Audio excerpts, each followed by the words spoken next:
Sanibonani ngiyanibingelela nonke. Bingelelayo Andile wakwambatha waziwa ngelika Endimthia. Ngiyisayoni. I just need to do that, to make that disclaimer ukuthi ngiyisayoni. Engizokhuluma ngabo namhlanje kukhuluma ngoZayoni namhlanje. Kune video abaye bangilokhunja bangisendela ilink yayo podcast ebizwa ngokuthi 24-hour podcast. Beautiful platform, beautiful and very informative, and it's growing, like it's really growing. It's a very big platform, and this time got to be interviewer umama wetshengimhloniphayo obizwa ngokuthi uMakhosi Nene. Umama uMakhosi Nene kahle ubizwa ngokuthi uGogo Makhosi Nene. I hope ngimbiza kahle, futhi mangambizanga kahle ngiyaxolisa kakhulu. Uyisangoma uGogo. Nonke manwalandela noma nwabukela ama content noma everything that I send or ama teachings enginokwafaka la ku TikTok or any platform, I do not criticize. I don't criticize at all, but I make it a point ukuthi whatever ngikhulumayo isiza umuntu nomphefumulo womuntu. However, today I felt like I should come forth and talk about uZayoni. I listened to a podcast lekade kuyo uGogo Nene. Cela ukumbiza nje kanjalo naye mawukuthi uyayizwa this thing azi ukuthi angimbizi ngokumdelela uGogo Nene. uGogo Nene, I've been following her. In most cases, she speaks so much sense. She's a very intelligent woman who went to school, and she speaks her mind, and she speaks sense, and she's enlightened me entweni eziningi ebengingazazi. But I listened to a podcast yakhe lapha ku 24-hour podcast. I felt very offended, and I felt ukuthi if kungekho umuntu ozosukuma and speak against lento ayishilo, people will go around with the wrong information, because she said something wrong historically, factually. Those things that she said, they were out of line, if I may say. They were talking about ubungoma. I think in most cases the content yakhe kakhulu ikhuluma ngobungoma. Like I did say, she's one person that I've always followed. Even her music, I've been listening to music wakhe, deep-rooted African music. Much as ukhuluma ngobungoma, but it's spiritual music that moves you, that takes you from point A to point Z. She's highly spiritual and highly gifted. However, namhlanje, it cannot be ukuthi a person of her caliber can go to a platform big as that one, a 24-hour podcast, and say this thing. This is what she said. I would ask you, would you please go to her, go to e-media, 24-hour podcast. You will see the interview that I'm talking about. She says the formation kaZayoni comes from Ezangomeni. Now that cannot be. That is not true among al-Hlaza lawo. Historically and factually, among al-Hlaza. I'm quite disappointed ukuthi umuntu njengaye can say those things boldly. And I listened to umuntu at an interviewer even saying okusho ukuthi uZayoni wafomeka ngaleyo ndlela. Now this is what she says. She says ngekhathi ze apartheid izangoma bezithi mazi, not izangoma, futhi wrong nale gama ukuthi izangoma, abangoma babethi makuthi bashaya bahlabelela ingoma baku trance yabo bayasebenza bashaya igubhu ba in the spirit, and then bese kuvela mhlawumbe the missionaries or ugovernment. Sonke siyazi ke ukuthi ugovernment wayesihlukumeza kangakanani, yabo. So uma kuzovela ugovernment noma amaphoyisa, they would disguise ngokugqoka izingubo zikaZayoni, baphathe iphambano, and they start singing as Christians. And then she went on to saying that is how uZayoni was formed.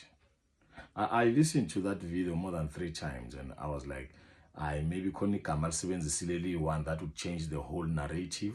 While listening to it, and I realized, no, she meant what she said. Now, the reason why I said I need to talk about this, Uguchi, apart from people who've been sending me AMA links, and people at some point, there are people who called my name, Uguchi Naming Lalele, what she was saying. My fear is one. My fear is one. The generation that is coming, emva kwethu, will always think Uguchi we are inferior and the white people are superior than us. Because this thing simply says, uma ngabe izangoma zazingathukile zithuswe ukuthi nawo amaphoyisa noma nawo ama-missionaries noma naku ini kade ngasibopha, then they resorted ekutheni ukuthi ba-behave like uZayoni. We know where Zayoni comes from. We are clear on that, 100%. We know uZayoni ukuthi ufike nini eSouth Africa. We know ukuthi uZayoni eNew York waqalwa ngobani ngamuphi unyaka, moving to Philadelphia, moving to Chicago. So uzoqala uphathwe abo Alexandra John Dowie, bese bethumela ama missionaries abo afika la eSouth Africa, and they converted us on 1904. They made us Christians, whereas we were not Christians back then. We know the history, the facts, and everything. Let us not mislead people. Let us not mislead people. Let us not lie. Because what Umama Nene did was an utter lie. You can't say uZayoni was created, noma information kaZayoni comes from izangoma, noma abangoma. That is a lie. In an actual fact, before we were even converted to become uZayoni, we were called abangoni bengoma. Now, uma sibizwa ngabangoni bengoma, abangoma basebe khona ngaleso sikhathi leso, basebe khona in existence. There was a very big fight eyabakona between abangoni bengoma, who are now called uZayoni, nabangoma laba babizwa kakhulu ngokuthi izangoma. There was a huge fight, and ekwaziwa ukuthi uZayoni nezangoma abakhonzi together. Akuhlanganyelwa together, because how they worship and how uZayoni worships is completely different. Uma ethi Umama Nene, izangoma zazithi mazishaya igubhu zithi ziyapractice akuqhamuke the white government badisturb babeshintsha bagqoke amajazi aneziphambano, babewathatha babewazelapha ukuthi amajazi aneziphambano asymbolize Christianity, because Christianity ngaleso sikhathi leso had no uniform. We even know ukuthi uniform iqale nini, ukuthi iphasiswe nobani owazana lento yokuthi kugqokwe iuniform egqokwayo ngalendlela egqonga. Asiyekeleni ukukhuluma noma yini ngoZayoni. Asiyekeleni ukukhuluma izinto ezi out of order nezingamanga. We know ukuthi kuningi okungakhulumeka ngoZayoni, but akube iqiniso. Let it be factual. Let it be historical. We can prove ngokwehistory ukuthi uZayoni akazange aqala ubungoma. uZayoni waqala kuphi, wafika la wenza yipi damage mayezosusa from ku abangoni bengoma, ezosusa from kwabangoni bengoma as converted into uZayoni. The blood that was shed, we know abobabu Sangweni, abobabu Mabilitsi, abobabu Nkonyane, baningi, we can count them, abobabu Luvuno, baningi abantu esingababala ababe negxathu ku establishment kaZayoni, abobabu Napo, abobabu Zwane, we can count them. Let's stop lying and saying izinto ezingamanga. Mam Nene, I'm quite disappointed on what you said, because ukhulume into engasilo iqiniso and wama boldly in a very huge in a very big platform, and you said izinto ezingasilo iqiniso. I'm not criticizing izangoma. I'm not criticizing Obungoma, but I am talking about this one particular person who said izinto that will mislead African people. I'm just talking on behalf of that. You cannot go out there and say izinto ezingasilo iqiniso. You have a big following. The platform that you are using in a following enkulu kakhulu. How many people have heard what you said and they will go around telling izukulwane nezukulwane zabo lento ekhulumekile ngasilo iqiniso? I'm standing here asking you, Mama Nene, asking a 24-hour podcast. Let us fix this mistake eyenzekile so that we have a good generation. I always say this, if we do not know who we are, they will tell us who they want us to be. Uma singazazi ukuthi ngobani, bazositshela ukuthi bafuna thina sibe ngobani.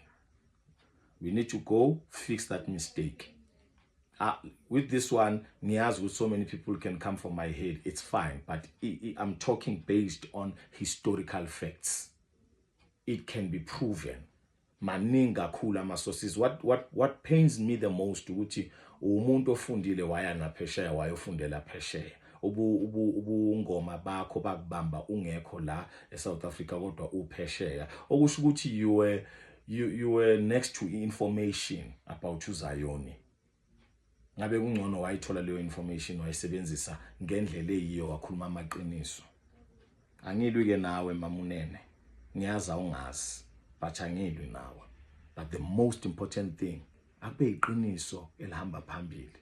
Noma ngabe sikuyiphi platform. I can't even say you were chasing numbers because you have big numbers. I can't say it was because maybe you were under incindezi ethize, because noma ufika kulelo phuzu lelo uwe iqalele lelo phuzu lelo liqalwa ngana umuntu wathi interviewer. Please, let's fix that. Please, let's fix that.